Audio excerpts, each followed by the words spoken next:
1% പോലും മാസല്ല എൻ്റെ പ്രിയപ്പെട്ട എൻ്റെയും കൂടിയായിട്ടുള്ള വി.ഡി. സതീശൻ മേനോൻ. താങ്കളുടേത് ഇത് ഒട്ടും മാസല്ല. ഈ കാണുന്നത് ആർക്കെങ്കിലും മാസമായി തോന്നുന്നുണ്ടെങ്കിൽ അവസാനം വി.ഡി. സതീശൻ അടക്കം പറയേണ്ടി വന്നു. ആരും പറഞ്ഞു കേട്ടിട്ടില്ല. അവസാനം മുഖ്യമന്ത്രി ഇടപെട്ടു ഇറങ്ങി എന്നൊക്കെ പറഞ്ഞിട്ട് മാധ്യമപ്രവർത്തകരൊക്കെ ആഘോഷിക്കുന്നുണ്ട് എങ്കിൽ ഇതെങ്ങനെയാണ് ആഘോഷിക്കേണ്ട വീഡിയോ ആയിട്ട് മാറുന്നത്? നമ്മുടെ സലീമേട്ടൻ മരിച്ചു കിടക്കുകയാണ്. അദ്ദേഹത്തിന് അവസാനത്തെ യാത്രയാണ്. ആചാരങ്ങളൊന്നുമില്ലാതെ തന്നെ അടക്കണം ചെയ്യണമെന്ന് പറയുന്ന അദ്ദേഹത്തിന്റെ ആഗ്രഹം അവിടെ മക്കൾ നിറവേറ്റിക്കൊണ്ടിരിക്കുകയാണ്. ഒരു മകനെ ചോദിക്കേണ്ടി വന്നു, നിങ്ങൾക്ക് എന്താണ് വേണ്ടത് എന്ന് ഒരു മകനെ ചോദിക്കേണ്ടി വന്നു അവിടെ കൂടി നിൽക്കുന്ന ആളുകളോട്. ഇതാ ഇങ്ങനെയായിരുന്നു.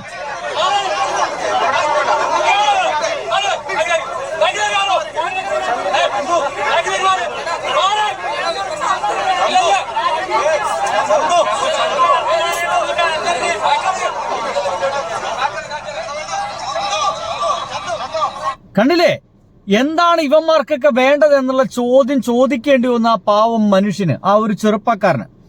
അത്രയ്ക്കധികം ആ മാപ്രകൾ അവരെ ശല്യം ചെയ്തിരുന്നു എന്നർത്ഥം. അവസാനം വി.ഡി. സതീശൻ ഇടപെട്ടുവെങ്കിൽ ഇവിടെ നടക്കുന്നത് എന്താണ്? ക്രമസമാധാന നില തകർന്നു എന്നർത്ഥം. അതിന്റെ പരിപൂർണ ചുമതല അപ്പോൾ അവിടെയുള്ള മുഖ്യമന്ത്രിക്കാണ്. ഒരു മുഖ്യമന്ത്രി വന്നിട്ട് പോലും അവിടുത്തെ ജനങ്ങളെ നിയന്ത്രിക്കാൻ സാധിക്കുന്നില്ലെങ്കിൽ, അദ്ദേഹത്തിന് ചുറ്റുമുള്ള സുരക്ഷാ സേനയ്ക്കും മറ്റും അവിടെയുള്ള ആളുകൾ നിയന്ത്രിക്കാൻ സാധിക്കുന്നില്ലെങ്കിൽ ഇത് പരാജയമാണ് സാർ.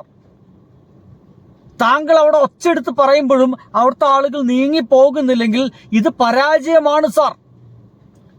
ജനങ്ങളോട് പൂക്കി ആവണ സമയത്ത് പൂക്കിയാവുകയും, എന്താ പറയാ, വളരെ പൗരുഷത്തോടു കൂടി നിൽക്കേണ്ട സമയത്ത് പൗരുഷത്തോടു കൂടി നിൽക്കുകയും വേണം.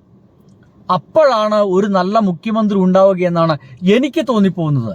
നോക്കൂ, നിങ്ങൾ കൃത്യമായിട്ട് ആലോചിച്ച് നോക്കൂ. ഇനി ഇദ്ദേഹത്തിന് മാത്രമാണ് അവിടെ നിയന്ത്രിക്കാൻ സാധിക്കാതിരുന്നത്. അത്രയ്ക്ക് നിയന്ത്രിക്കാൻ സാധിക്കാത്ത വിധം ഭയങ്കര ഗംഭീര എന്ത് തിരക്കാണെങ്കിലും പോലീസ് ഡിപ്പാർട്ട്മെന്റ് ശ്രമിച്ചു കഴിഞ്ഞാൽ ആ നിൽക്കുന്ന മാപ്രകളെ മുഴുവൻ, ഓൺലൈൻ ചാനലായിട്ടുള്ള ആളുകൾ മുഴുവൻ അവിടുന്ന് മാറ്റിവെക്കാൻ പറ്റില്ലേ? പോലീസുകാർ മാത്രം നിയന്ത്രിച്ചാൽ പോരെ? ആ പോലീസിന് നിർദ്ദേശം കൊടുത്താൽ പോരെ? ഒരു നേതാവ് ഇറങ്ങുക എന്നതിനേക്കാൾ കൂടുതൽ നേതാവ് ചില കാര്യങ്ങൾ അവിടെ നടപ്പിൽ വരുത്തേണ്ടതുണ്ട്.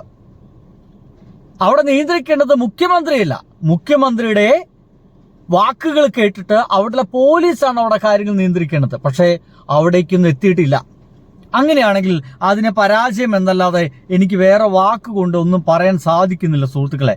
വേണമെങ്കിൽ എനിക്കൊരു പോസ്റ്റ് കിട്ടി, അതിങ്ങനെയാണ്: മുഖ്യമന്ത്രി മാധ്യമങ്ങളോട് ചൂടായി മാറി നിൽക്കാൻ പറയേണ്ട അവസ്ഥ.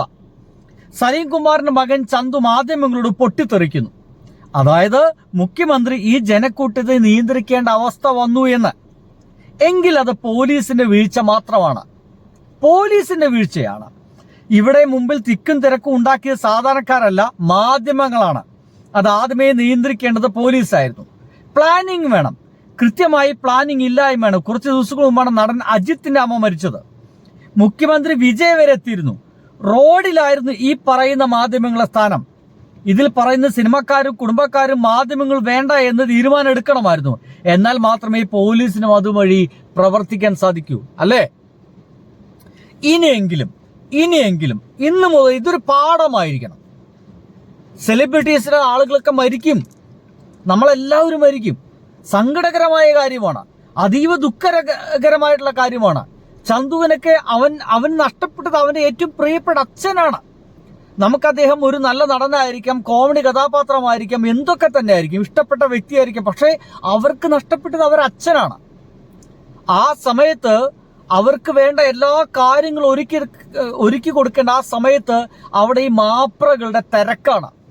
നോക്കൂ, തമിഴ്നാട്ടില് അജിത്തിന്റെ അമ്മ മരിച്ച സമയത്ത് ഈ പറയുന്ന മാപ്രകളെ മുഴുവൻ റോഡിൽ നിർത്തി. എന്നിട്ടെന്താ, അവരോട് എന്തെങ്കിലും പറയണമെന്നെങ്കിൽ അവർക്ക് സ്ഥാനമുണ്ട്, ആ ഭാഗത്ത് പോയിട്ട് പറയാനുള്ള കാര്യങ്ങൾ നമുക്ക് പറയും. അല്ലെങ്കിൽ അവർ വിളിക്കും, സാർ ഒന്ന് വരാമോ, 2 വാക്ക് പറയാമോ എന്ന് പറയുമ്പോൾ അവരെ നിർത്തിയെടുത്ത് നമ്മൾ പോയിട്ട് എന്ത് ചെയ്യും? 2 വാക്ക് അവരോട് പറയും. അവിടെ ഒരു പോഡിയം സെറ്റ് ചെയ്ത് വെച്ചിട്ടുണ്ടായിരിക്കും. ആ പോഡിയത്തിൽ നിന്നുകൊണ്ട് നമുക്ക് പറയാനുള്ളത് അവിടെ പറയും. ഇവിടെ സ്വന്തം അപ്പം മരിച്ചെടുക്കുമ്പോൾ വളരെ സമാധാനമായി സ്വൈര്യമായിട്ട് അദ്ദേഹത്തൊന്ന് യാത്ര അയക്കാൻ പോലുള്ള ഒരു എന്താ പറയുക സിറ്റുവേഷൻ പോലും അവിടെ ക്രിയേറ്റ് ചെയ്യാൻ സാധിക്കുന്നില്ല എന്നുള്ളതാണ്. ഇത് ആരുടെ പരാജയമാണ്? പോലീസിന്റെ പരാജയമല്ലേ? പോലീസിന് അങ്ങനത്തെ നിർദ്ദേശം കൊടുക്കണ്ടേ? ഒരാളെ പോലും ഇങ്ങോട്ട് കയറ്റി വിടരുത്. അവസാനം അപ്പം മരിച്ചെടുക്കുമ്പോൾ ആ മകന് ചൂടാവേണ്ടി വന്നില്ല. നിങ്ങൾക്ക് എന്താണ് വേണ്ടത് എന്ന് പറയുന്ന ആ ഒരു വാക്കിലില്ലേ, നിങ്ങൾക്ക് വേണ്ടത് ഇവിടെ കൂടി നിൽക്കുന്ന ആളുകളുടെ കണ്ണുനീരായിരിക്കും അല്ലേ? ഇതും പോരാഞ്ഞ് കുറെ വഷളത്തിറങ്ങി സോഷ്യൽ മീഡിയയിൽ ഫോട്ടോയോ വീഡിയോയോ ഇട്ട് കഴിഞ്ഞാൽ അതിനടിയിൽ തെറി മാത്രം കേൾക്കുന്ന കുറെ ടീമുണ്ട്. ആ ടീമുകളെല്ലാം ആ ഒരു ബോഡിക്ക് ചുറ്റും, സലീമേറ്റിന് ചുറ്റും നടന്നുകൊണ്ടിരിക്കുകയാണ്. ഏതെങ്കിലും ക്യാമറ കണ്ണിൽ തങ്ങൾ പെടാൻ വേണ്ടിയിട്ട്. നാണമില്ലടോ, ഉളുപ്പില്ലടോ നിങ്ങൾക്കൊന്നും? ഒരല്പ ഉളുപ്പ്, മനുഷ്യത്വം, ഇളിച്ച അത് വേണ്ടേ? നിങ്ങളൊക്കെ എന്താ രാവിലെ വരുമ്പോൾ അമേദ്യം തിന്നിട്ടാണോ വരുന്നത്?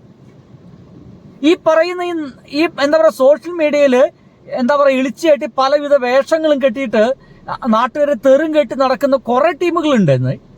ഞാൻ അവന്മാരെ പേരെന്ന് പറയുന്നത് നിങ്ങൾക്ക് നിങ്ങൾക്ക് മനസ്സിലായിട്ടായിരിക്കും. ആണ് പെണ്ണായിട്ട്, പെണ്ണ് ആണായിട്ടും. അത് മാത്രമല്ല, എന്താ പറയാ, കണ്ണി കണ്ട പെണ്ണുങ്ങൾ ഉമ്മ വെച്ചും വീഡിയോസ് എടുത്തു ഷെയർ ചെയ്തും ഭക്ഷണത്തരം മാത്രം പറഞ്ഞും നെഗറ്റീവ് വർത്തമാനം മാത്രം പറഞ്ഞ് റീച്ച് ഉണ്ടാക്കി കൊടുക്കുന്ന കുറെ എണ്ണം ഉണ്ട്. അവന്മാര് സലീമേട്ടനെ അവന്മാർക്ക് എന്താണ് സലീമേട്ടനെ അറിയാം? ഈ സലീമേട്ടന്റെ ഏറ്റവും നല്ല സിനിമ പോലും ഈ പഹയന്മാർ കണ്ടിട്ടുണ്ടാവില്ല, നാറുകള്. അവന്മാരെന്താ ചെയ്യുന്നേ?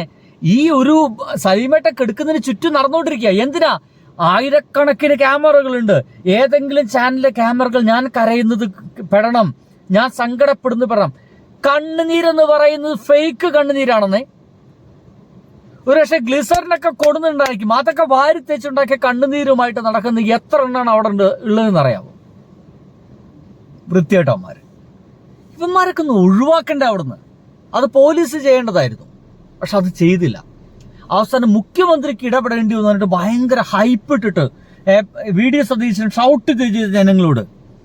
അതേ ഷൗട്ട് ചെയ്യല്ല വേണ്ടത്.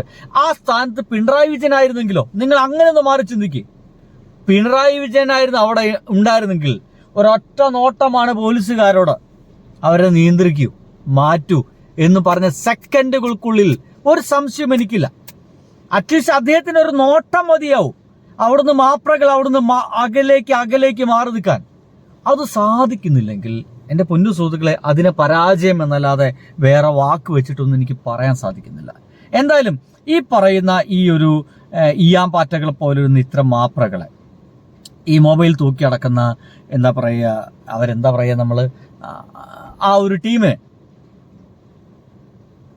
എന്തായാലും നിയന്ത്രിച്ചു വെക്കൂ. ഇനിയും സെലിബ്രിറ്റികളുടെ വിയോഗമുണ്ടായിരിക്കും. ആ സമയത്ത് അവർക്കൊരു പ്രത്യേക സ്പേസ് പുറത്തെവിടെയെങ്കിലും അവർ നിൽക്കാൻ പറയണം. അവിടെ മാത്രം നിൽക്കാൻ പാടുകയുള്ളൂ. അതിനുവേണ്ടി അവിടെ ബാരിക്കേഡ് ഉണ്ടാക്കണം. അതിനോ ഇപ്പുറത്തേക്ക് ഏതെങ്കിലും ഒരുത്തം വന്നു കഴിഞ്ഞാൽ നല്ല പട കിട്ടുന്ന രീതിയിൽ കാര്യങ്ങളൊക്കെ നിയന്ത്രിക്കണം. അതിന്റെ ഭാഗമാണ് മാറ്റി നിർത്തുകയും, നിങ്ങൾക്ക് ബൈറ്റ് ഞങ്ങൾ തരാം, ഞങ്ങൾ പ്രിയപ്പെട്ടവർ മരിച്ചു പോയിരിക്കുന്നു, ഞങ്ങളെ സ്വകാര്യ നിമിഷങ്ങളാണ്, ഞങ്ങൾക്ക് കരയേണ്ടതുണ്ടായിരിക്കും, ഞങ്ങളൊന്ന് കരഞ്ഞോട്ടെ, ഞങ്ങൾ അദ്ദേഹത്തിനൊപ്പം കുറച്ചു നേരം ഒന്ന് ഇരുന്നോട്ടെ എന്ന രീതിയിൽ അതിനെ നിയന്ത്രിക്കാൻ പറ്റുന്ന രീതിയിൽ അവർക്ക് സ്വൈര്യമായിട്ട് കരയുവാനുള്ള ഒരു അവകാശമെങ്കിലും കൊടുക്കേണ്ടത് ഇവിടുത്തെ പോലീസിന്റെ, ഇവിടുത്തെ നീതിന്യായ വ്യവസ്ഥയുടെയും ഒരു ഭാഗമാണ്. അത് കൊടുത്തേക്കൂ. മുഖ്യമന്ത്രി വന്ന് നിയന്ത്രിക്കുന്നില്ല എല്ലാ മാസവും ഉള്ളത്. ബൈ.